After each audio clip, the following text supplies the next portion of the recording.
What is going on, everybody? Welcome to another episode of It's Nothing Personal, Just Buffalo. I am your host, JT, with my co-host in the building, NFL pedigree, James Mallory, and the Bills are 2-0.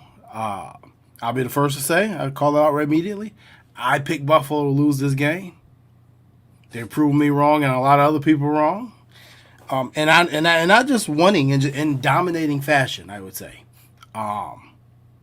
Ball control, running the football, and honestly just making plays on defense. But we're going to talk tonight. We had a good show lined up for you. We're going to talk about, obviously, the Bills-Dolphins game. We're going to talk about James Cook being must-see TV now. Jamarcus Ingram had 2 interceptions this game. We're going to talk about him and his impact and how he's making the most of his opportunity. We're going to give the Bills defensive report card. Obviously, we lost Terrell Bernard. We're already down Matt Milano. Baylon Spector stepped in. Dorian Williams stepped in. We'll talk about that defense. Von Miller returning to form a little bit there. And we'll talk about the lack of usage of Curtis Samuels tonight. And is it a concern so far? But I'm going to take it to you, James. What's going on with Mallory? What'd you think about the Bills-Dolphins game on last Thursday? 31-10 win for the Bills. 2-0, 2-0, 2-0. What did I tell you, JT? You know I got to rub it in. What did I tell you, yeah. man? Oh, yeah. They was going to hold it down, which they did. I was very confident. I like this team. There's something different about this team in a good way. I had a feeling they would hold it down. I like what I seen, man. You really don't know where it's coming from with this team. We got a bunch of guys stepping up, making plays. Spector stepped in. Ingram stepped in. Yeah. So we got a lot of different guys. You know who looks good? The rookie Ray Davis. Yeah, Ray Davis really solid, Yes. So with all of that happening, I'm just very, very excited about what we have, the potential of what this team could be. I just love the overall performance. It was just an overall team performance. You really can't point to one guy. Obviously, James Cook shined, but you can't just pick one guy and say, okay, yeah. Like when it was Diggs, right? Oh, Diggs had 130 yards and 2 touchdowns. We won the game, right? Here is such a balanced attack. So many different dudes contributed to this win. It was awesome to see. Awesome. Absolutely. Just speaking of Ray Davis, he did have 9 carries for 29 yards. 3.2 yards a carry, but some really tough runs in there. I think he's showing that he's going to be a very, very good complement to James Cook in this offense. And actually pretty solid in the passing game, too, as we talk about him. But, yeah, just hop into this game a little bit. I was actually really impressed with Buffalo's offense, and I'll go back to something we talked about last week about this offense now being built in the mold that Sean McDermott, a defensive-minded head coach, has probably been wanting to see. Now, obviously, we know Josh went into the game with the injury on his hand, 13-19, 139, one touchdown, no interception, no sacks. Yes. That's huge. That's huge when you talk about protecting the football, going on the road, playing against a tough opponent. I believe the Bills had 13 first downs in this game to Miami's 20. We're 3-9 on third down. We're 1-1 on fourth downs. Yes. Miami ran 75 total plays in this game compared to our 45. And still didn't produce what we produced. And still didn't produce. Yes, exactly. And still didn't produce what we produce. Obviously, Miami killed us in the time of possession, 36 minutes to 23 minutes, basically, is what the time of possession was. So it's efficient. And this is what we were talking about last season when they made the switch from Dorsey to Joe Brady, that Sean McDermott wanted to see efficiency within this offense. So, and I think that's what you're saying, even with the possibly injured Josh Allen going into that game. But I want to talk about who stood out to you in this game as an unsung hero, pretty much. All right, man, he froze. So, for me, I thought it was Baylor. I thought the unsung hero for me was Baylor Inspector. Okay. And Sorry, maybe JT, I had to turn my Wi-Fi off. I was cutting it out. So you said who stood out for me in this game? yeah, as an unsung hero. Probably may not get the recognition, but who stood out?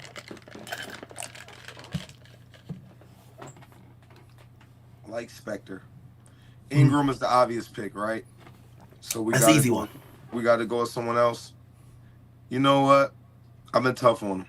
Okay. DeMar Hamlin did not play bad. No, he didn't play bad. He had some plays where I would have liked for him to break on the ball, right? He had some plays that I thought he could have did something maybe a little bit different, but at the end of the day, he didn't give up the big play, didn't hurt us. I got to give DeMar Hamlin some love because I have been tough on him. I have. Yeah. I'm right with you. I thought he played a solid game. I thought the entire secondary played an outstanding game. Obviously, when you look at the box score there, and we'll talk more about this when we get to the defensive report card, but obviously holding Tyreek Hill and Jalen Waddle to combine 7 catches for 75 yards, actually 65 yards. That's a hell of a day. Hell of a day. So, but now moving on, man, I want to talk about really James Cook in this game. I want to start off with him and how he's emerging as being, in my opinion, must-see TV. Now, in this particular game, Cook added 3 touchdowns, killed it for the fantasy owners this week, by the way. 11 carries, 78 yards, broke the long one of 49, 7.1 yards per carry, 2 touchdowns, and in receiving, he had 1 catch for 17 yards for a touchdown pass. I'd say this. We've seen time and time again since last season. He's a mismatch nightmare, especially running that fade route up the sideline against safeties, linebackers. Now, we saw him drop a couple last year, too. Yeah, he's starting to remind me so much of Alvin Kamara. It's not even funny. Yeah. He's so similar to him. It's crazy. Because remember they had the Latavius Murray, Alvin Kamara thing going on. So if you have him and Ray Davis, there's going to be a very, very similar type of layout. That dude's balling, man. He is. Honestly, almost like Kamara Ingram towards the end there. That's the perfect. That's it right there. Yeah, Ingram, Kamara Ingram. Boom. Mm-hmm. Not because Latavius Murray's there maybe 2 years, 1 or 2. He was there too. Yeah. Yep. So I like that Ingram comparison better. Yeah, you need to sign him to an extension ASAP. Because the longer it goes, the more expensive it's going to be. We know he's part of the future. Break him off right now. What are you seeing differently being a running back now than what you saw his rookie year and even last season? I'm not gonna lie to JT. I can't believe how efficient he is running in between the tackles. I believe his rookie year, he was bad to me running in between the tackles. It was bad. And then now looking at him, it's like, same dude. You know what I mean? Like, this dude runs tough in between the tackles. He's real slithery. He's always getting vertical. He's never losing yards. He's getting vertical. He's falling forward. He's special, man. He is. Definitely put some muscle on there over the last couple of years, for sure. Yes. It's a guy that when we drafted him, I've been excited. I was excited to see what role they were eventually going to carve out, and I think we started to see last season exactly what they wanted him to be. Yes. And you can see the work that he's putting in off the field, from strength and conditioning to pass pro. He's a lot better in pass pro. He's still not great, but he's a lot better in pass pro. He came into the league and he couldn't pass protect he couldn't pass protect at all. Yeah. You're seeing him being better in the passing game, where those balls that he dropped last season that a couple touchdowns here and there. He hasn't dropped those balls yet. So you're seeing that he's not making the same mistakes and he's progressing overall in his game. It almost makes you forget about his speed and how fast he is. And we're reminded of it. And Jordan Poyer specifically, we're reminded of it. Yes. On that play. If you take the wrong angle, he's gone. Lights out. Lights out. If you take a bad angle, it's over. And we haven't had a back like that in Buffalo, honestly, since C.J. Spiller. You know what I mean? So I think that what we're seeing is a guy who's putting in the work. And honestly, I will say this. A guy who's 110%. 110%. Being the benefactor of having an all-pro brother in the league as well. You see how it's done. You see the work that's required. You know what to do and what not to do. How to prepare for the season properly. He knows the deal. As a man, Ray Cruz says he's topped out at 21 miles per hour on that long run. Like I said, you take the wrong angle and he's gone. And like I said, I think that what he's doing on the football field and actually being a football player is making us forget about how fast he is. Which is a good thing. Yeah. So I would say, I'd say, man, this guy is electric, and this may be the catalyst of this offense this year. Yes. And that's not a bad thing because there's so many different things he does. He's so versatile. There's so many different things he can do. And we'll get into the Curtis Samuel discussion and why I'm not on the worry train, because he's going to become a problem. When teams start to shut down, try to shut down Cook, Samuel's going to be a problem. Yeah. So, obviously, Cook is in the third year of his deal. He's going to have 1 year remaining after the season. Yeah. When do you think the proper time is to probably start talking an extension? Because I think we're at the point now. Right now? Nothing else. Ain't much to talk about. Let's get it done. You want to get it done right now in season, or start negotiations to get it done after the season? Imagine this. He runs for 1,400, right? He catches for 500. Can you imagine what that price tag gonna be, as opposed to right now? Why wait? Why wait?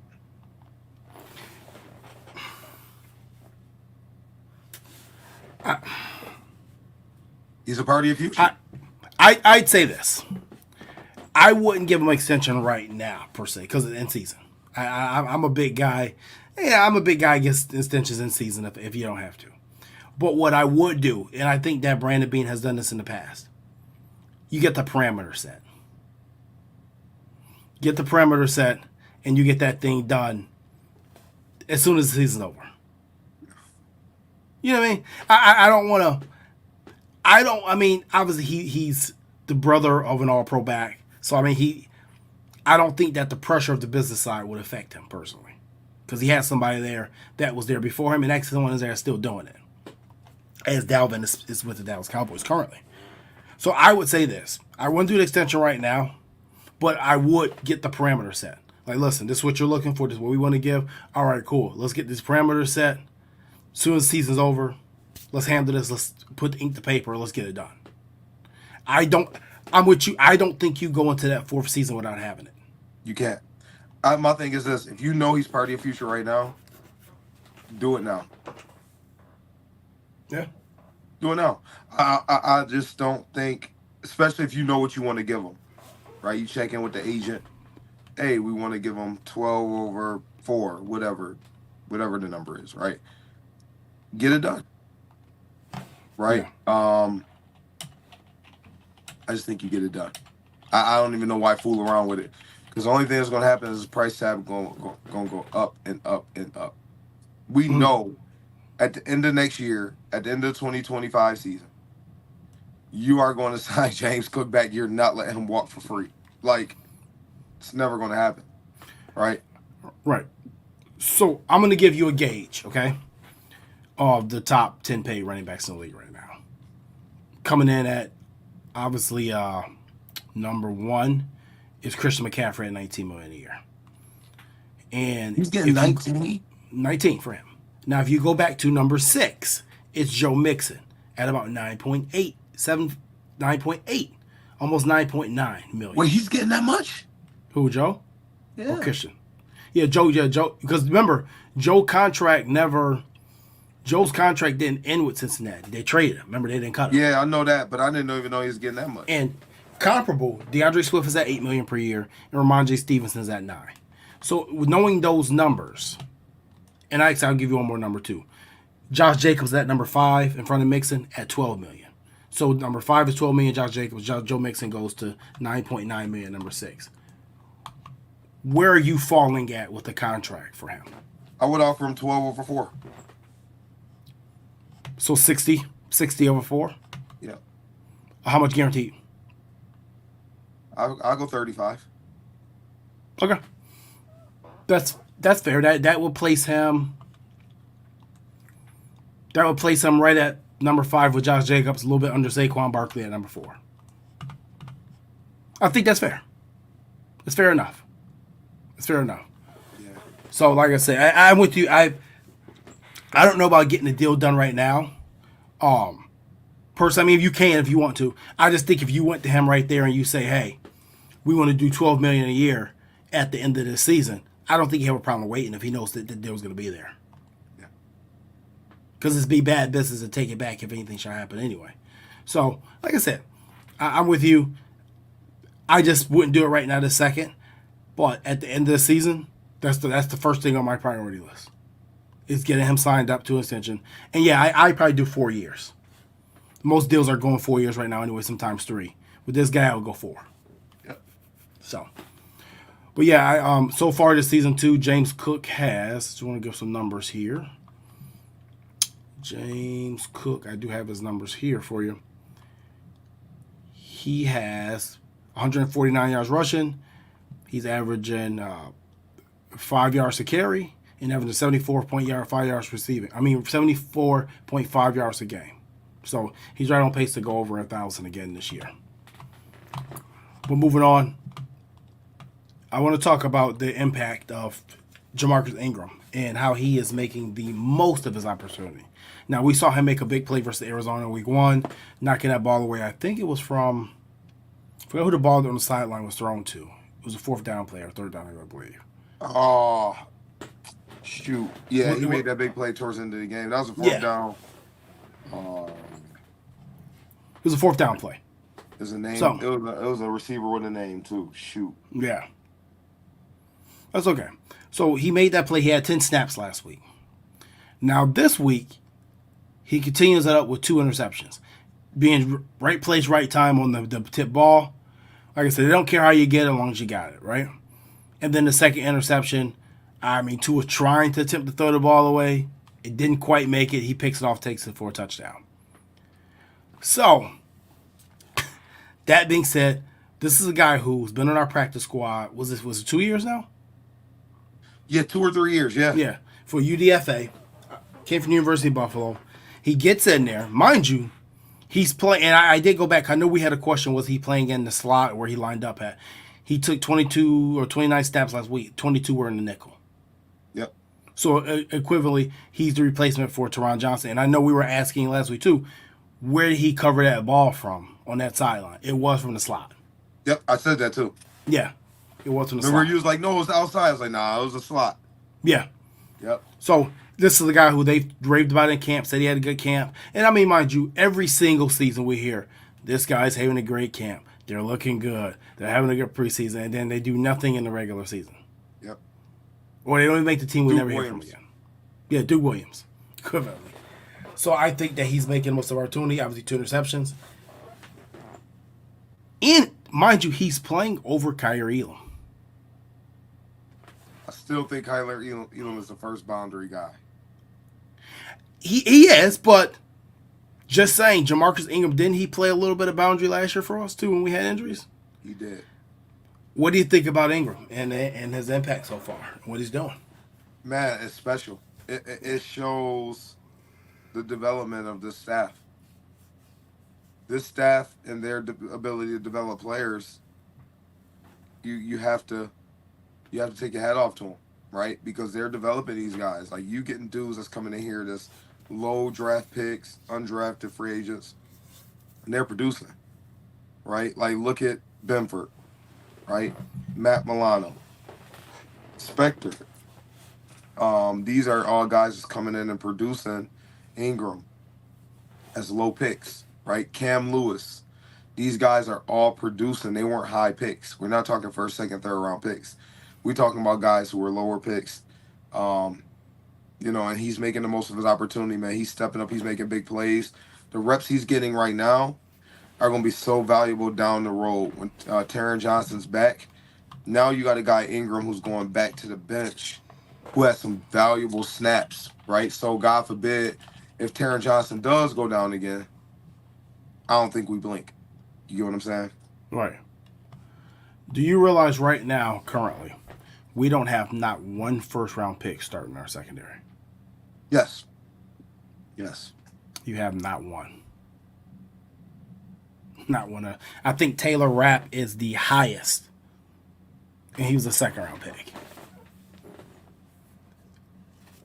Hats off to Sean McDermott, like you said, and that coaching staff for finding the proper fits and developing. Absolutely. Like think about it. If our secondary was playing poorly right now, the fact that Kyrie Elam has not hit the football field or he's struggling, whatever you want to say, however you look at it, people will be up in arms. Yes. People will be up in arms. We're not.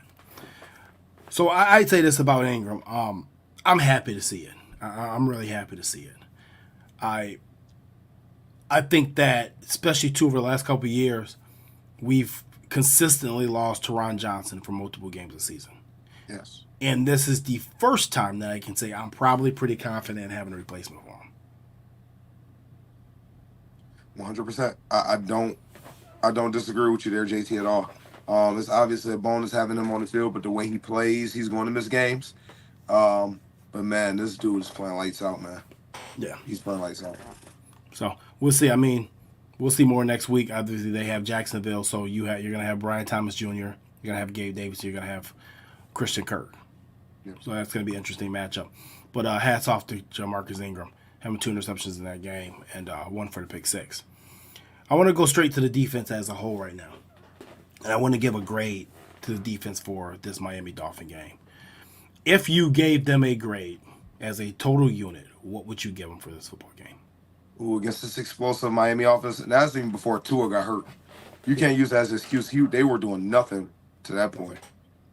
I'm gonna give them a B plus.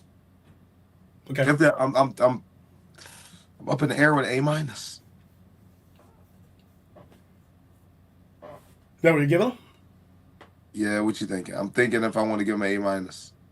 I'm gonna give them an A. No doubt about it in my mind. I'm gonna give them an A.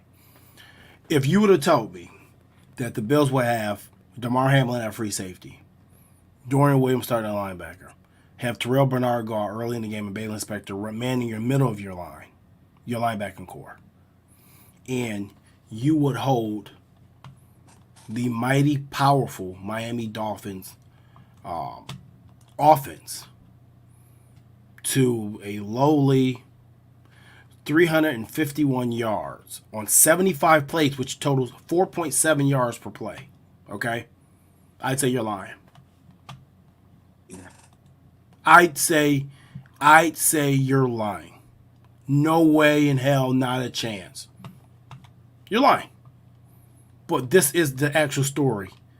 When you look at this box score and you look at these 10 total tackles for Damar Hamlin, 10 total tackles for Baylon Spector, 10 total tackles for Dorian Williams, 7 tackles for Christian Benford with an interception,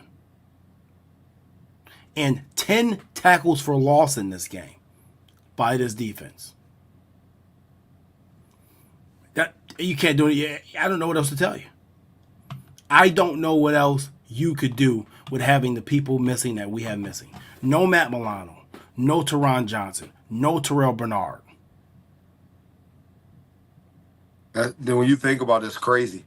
Like what they're doing right now. I mean, we got to argue. I don't want to jump the gun. Don't get me wrong. But this 2-game span is one of the fine coaching jobs that this staff has done. Yeah. Man, Aaron Williams says, he was impressed by the Bills' DB play. Definitely. 110%. Definitely. And to me, you know what? These guys are getting opportunity. They're playing with a chip on their shoulder. Yep. Every single one of them are playing with a chip on their shoulder. So I must say, kudos, hands off. Cindy, you got the right idea. Round of applause for this defense. Like I don't know when the last time I've given this team of an A. You know, I try not to do that, but no, man. Round of applause for this defense and the way these guys are playing. 110%. Truly next man up mentality. Absolutely. So Ray Cruz asked a question in the chat, and I actually think it's an actually viable question. He says, the question is it scheme or is it talent? The scheme can't work without talent. You got to produce.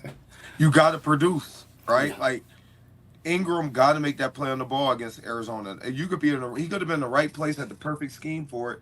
If you don't make the play on the ball, it's all for nothing. It's an almost play, right? It's just, I think I wouldn't disrespect the players like that. No. They're executing. They doing anything. Now, where I would say let's talk about scheme a little bit. Sean McDermott has unlocked the key to stopping this Miami high-power offense. Okay? I think, personally, I'm going to be honest with you, I felt like Mike McDaniel was defeated after this one. And I don't know, I'm going to ask you about the psychology of the game next. But I'm just going to give you a stat here. In the last 5 games versus Buffalo, Tyreek Hill is averaging 5 receptions for 58 yards per game. Ooh. In this particular game, he had 3 catches for 24 yards. I got to close my eyes and shake my head to that. That's the averages. That's what he has averaging in the last 5 games. This is the guy that's having almost 200-yard receiving games against other opponents. Yeah, he was on track for 2,000 yards last year before he got injured. And the Bills have contained him. Every single time. His best game versus Buffalo, I think, as in the Miami Dolphins uniform was, I think he had 87 yards, but it was 9 catches for the 87. All right? So, just say, giving the defense an A, and obviously, too, I also want to say, they did put Tua on IR today. Yes, I seen that. They did put him on IR today. So, obviously, prayers for Tua, and you never want to see anybody get hurt and stuff like that. But kudos to Sean McDermott. Kudos to Bobby Babich, the new defensive coordinator. It just seems to me now this is McDermott's actual staff. Yes. It seems like this staff is all in sync, in unison. So, moving on, though, man. I'm going to talk about another guy on that defensive side of the ball. A guy who obviously I would say we all know needs no introduction, and that's future Hall of Famer Von Miller. Yes. So the question is he returning to his Miller time? I got my Miller time shirt on tonight, representing Von Miller. Miller time love wolf play. And I think I remember calling you after the first game of the season. Actually, after a play in the first game of the season versus Arizona Cardinals, where he hit his patented spin move. He got to the quarterback. He didn't make the sack. He maybe got a pressure. But I said, whoa. Yep. That looks like he's back and up to speed. If he plays this traditional role, the role that we signed him to do, and that's to close, if we can keep him fresh, which they have been doing, you know how dangerous that man gonna be in December? Extremely. I'm gonna say I'm gonna say he's returning. If you look at the numbers here, all right, he has 2 QB hits. He had 3 QB hits all last season. He has 2 sacks. He had 0 last season. He has 8 tackles. He had 4 last season. Okay? In 2 games, he's put up better numbers than he did all last season. Now, how many tackles he got right now? He has 8. Okay. Now, mind you, Von Miller didn't just forget how to play football. A guy that good doesn't forget how to play football. He was injured. And he said that he probably shouldn't even play last season. I think we forget that he was 35 years old getting this knee injury that can honestly cripple a guy that's 29, 30 years old. Yes. At that age. And it came late in the season, too. Came on Thanksgiving. So, the year before. I'd say he's definitely returned to form. I agree with you. You keep him in this role that you have him in. You keep him fresh. You keep him healthy. And in those fourth quarters, he's going to get you those pressures you need. And you said before the season, you thought he was going to have 10 sacks. Yes. I think he'll have, my prediction was he'll have 10 sacks, 8 to 10 sacks. I think he'll have closer to 10. And he will be back in Buffalo next year. Yeah, you think so? That was my prediction. I don't think they want him to leave that locker room. And he don't want to leave. Yeah. I think he'll be back in Buffalo. He'll get 10 sacks. Yeah, I think double-digit sacks, as long as health stays in order, it's going to be easy for him to achieve. If you're going to have a pitch count, and most of his pitch counts are is rushing the passer, Von Miller's going to have 10 sacks. Von Miller was born out the womb with 5 sacks. Yep. Okay. He's going to have a game where he have 2. Yeah, right. It's probably going to be against the Jets.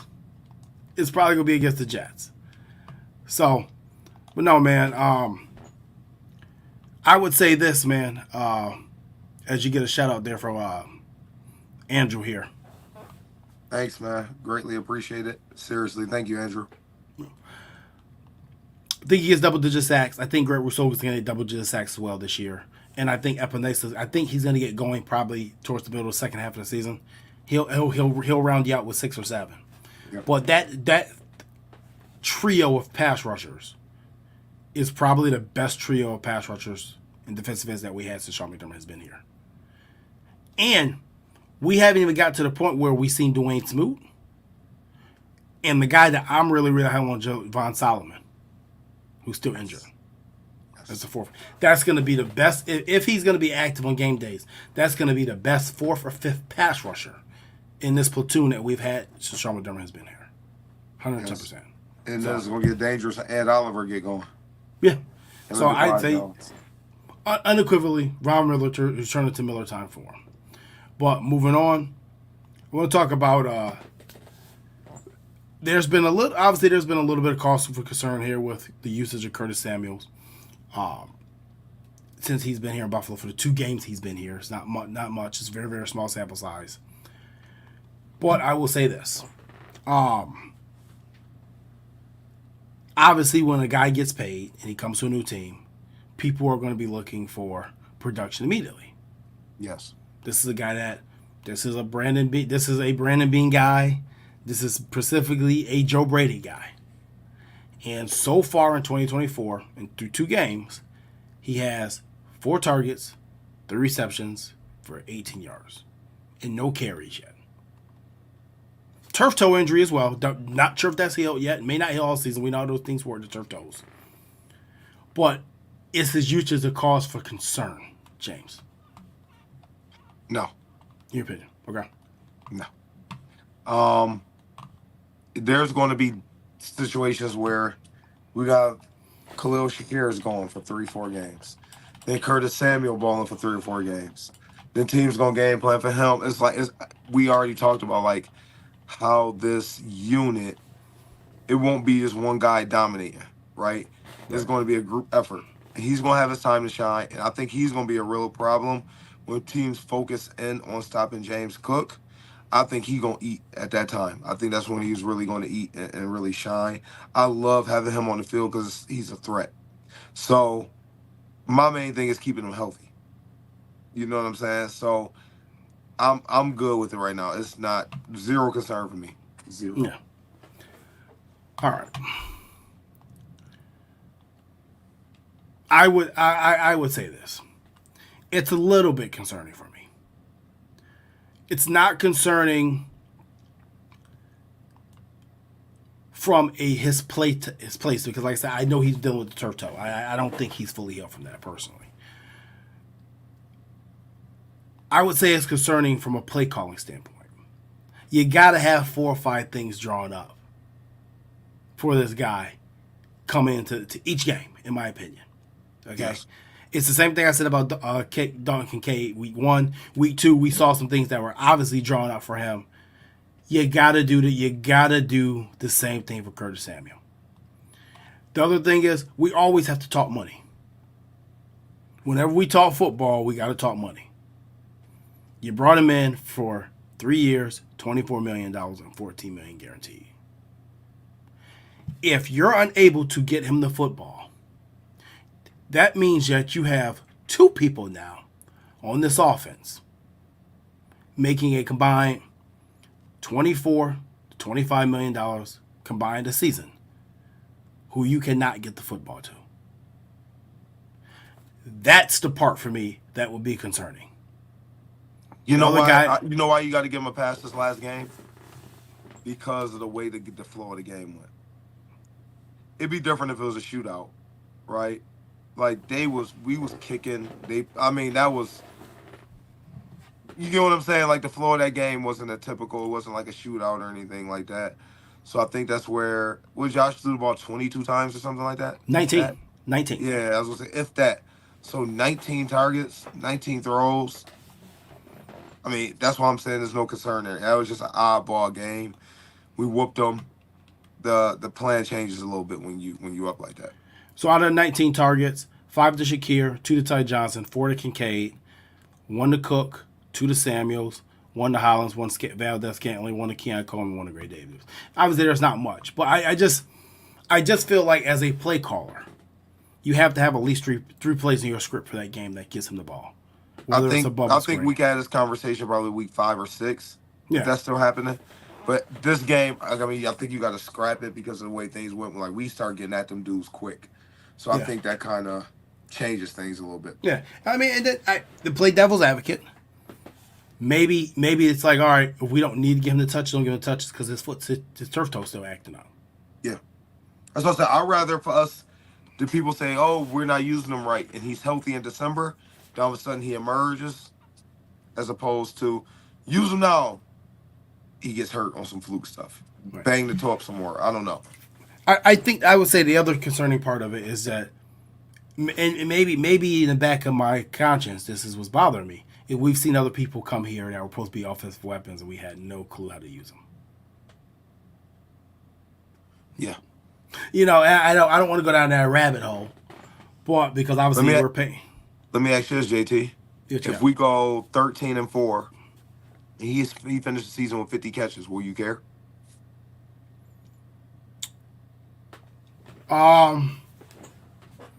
Yes, I would. And I would just because I'm a big cap guy. Because I'm a big cap guy. In the grand scheme of things, that's peanuts in the receiver world that he's getting. It is, but we had peanuts to give out to begin with. Yeah. To get somebody like that, yeah. When I seen the numbers, I thought he would be a lot more expensive, to be honest. I just don't want to go down the rabbit hole of a Nyheim Hines again. Where you got somebody, it may not seem like a lot of money to you, but it is a lot of money because Nyheim Hines, $4 million that you had to give him, ended up being a lot of money when you didn't have no damn money. Yeah. You know what I mean? And obviously we know the Bills' cap situation is obviously going to get better. We can see that from afar.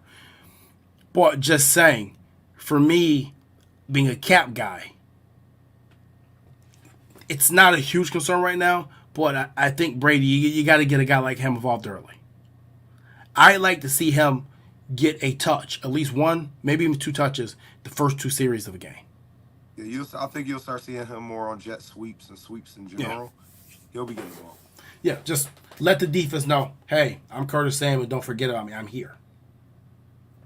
That's what I'm looking for. I'm here. 5 touches a game. However you do it, 5 touches a game, I'm cool. I don't need the 50 receptions. I just need the touches. That's all. So we'll see what happens with that.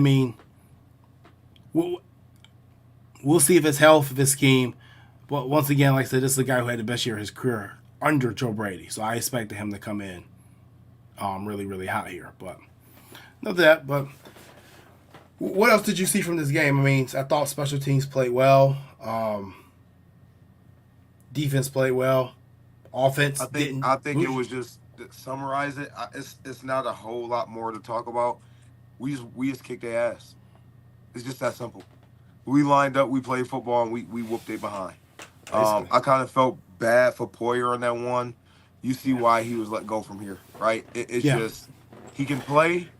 If you got to open up, like I said for years, we had some slow safeties.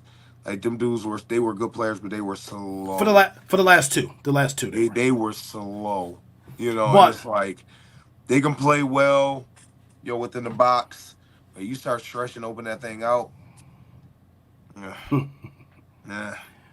yeah, I mean, and that's the other thing too. I think we saw even as they lost steps how much they made it with their anticipation and reading recognition. Yes, And being comfortable within this defense. Like that, seeing Jordan Poyer take a wrong angle, that's not something you see every day. That is that has become a rarity. but you know what? It ain't even the wrong angle. James Cook outran his angle. Yeah, Even true. if you got an angle, you got to be able to run to cut somebody off at the angle. He outran his angle. That's what happened. Yeah, and I would say this too about I try to stay off. I told you guys before I stay off Twitter. You never really see me post on Twitter because Twitter's toxic. Or I'm sorry, X. X is toxic. X. I don't play with that. I don't play those type of games with that.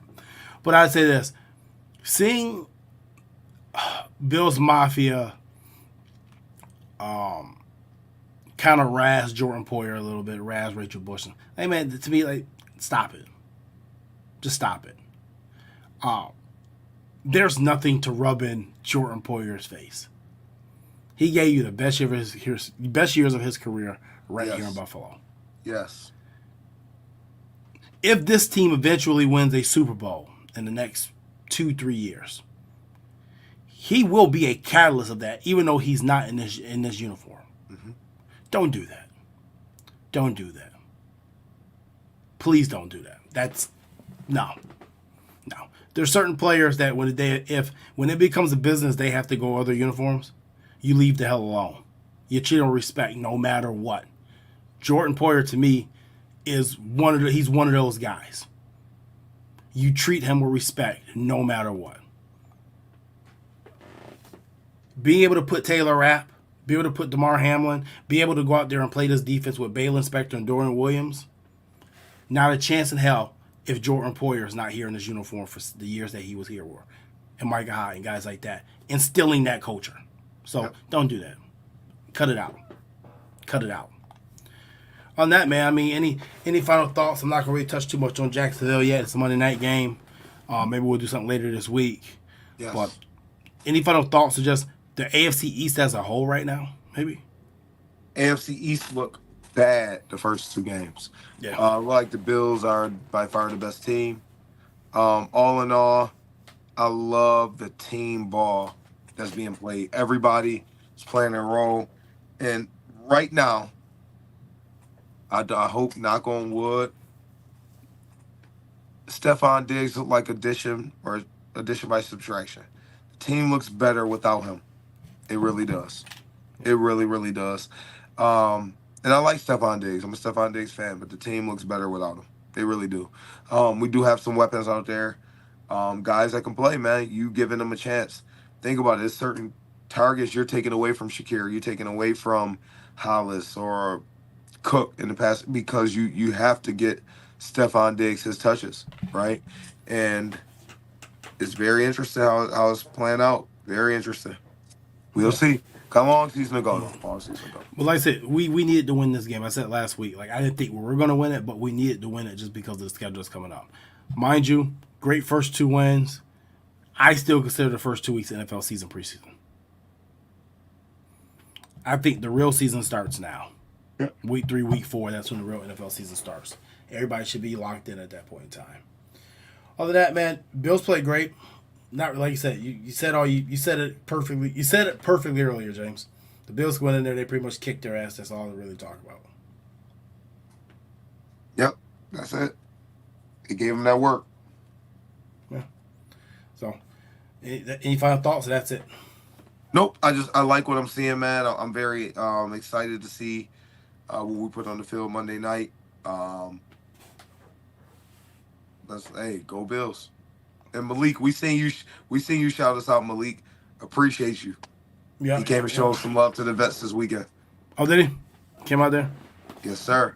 Nice. But yeah, man, other than that, I know you got the Vets Nation this week. You guys got a game. See what the hat say? Can you see what the hat say? I see it. I got to get one of those. Got you. Yeah, send it in the mail. You know, Vets, you guys are the Vets this weekend. I know I actually picked up coaching a girls' high school flag football league. And we're actually the Bills. You know, I'm the assistant head coach in that and offensive coordinator. You'll be doing that for a long time, man. Man. Coaching girls was a little bit different. I actually like it. I will say it was enjoyable.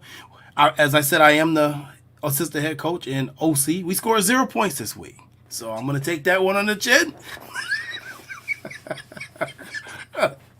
I'm gonna take that one on the chin. I had me a tough week here. It's been some sleepless nights, but we're gonna get back at it with the girls on Sunday morning, and hopefully I didn't even coach them to a first down. Not one first down, man. I mean, this is pretty bad. Hey, it's like you said, it's early in the season. It's early. It's early. It's early, JT. Yeah. I promised them this today in practice that we were going to win the championship. I looked them all in the eyes. Now, whether they believe me or not, I don't know. I said it with confidence. Now, whether I believe it or not, that's a whole different ballgame. I'm just saying, that's what I said. No, you didn't, man. JT that dude is wild. But I'm ready, though. I'm ready. But that's all that's going on. Bills Jaguars Monday night. We may come back and do a preview show. I'm not sure what we got planned this week with our schedules being as booked as they are.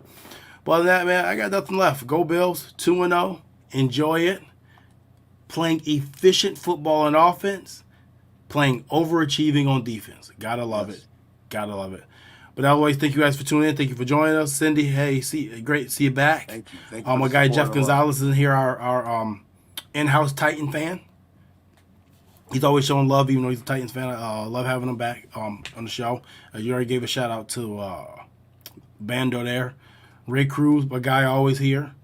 Shout out to A. Will for coming through today. Actually, if you guys get a chance to, Aaron has let me look up the podcast. It's like Third and Long or something. He does a podcast for the Texas Longhorns. Let me look it up. I don't know if he's still here. But I actually caught the first episode he was on after the Michigan game, and I thought it was actually pretty good. So if you guys just like podcasts in general, and guys just Third and Longhorn is the name of the podcast. It's with former NFL linebacker Derrick Johnson and defense and Alex Okafor and Aaron Williams. It's a dope ass podcast. I will say that. Support A. Will, man. Support him. Definitely. Hopefully we can get back. I'll talk to him. Hopefully he's getting back to Buffalo soon, and we can do some stuff out there as well. But other than that, great show. Catch you guys later. It's late. As always, go Bills. Thank you for tuning in. Peace.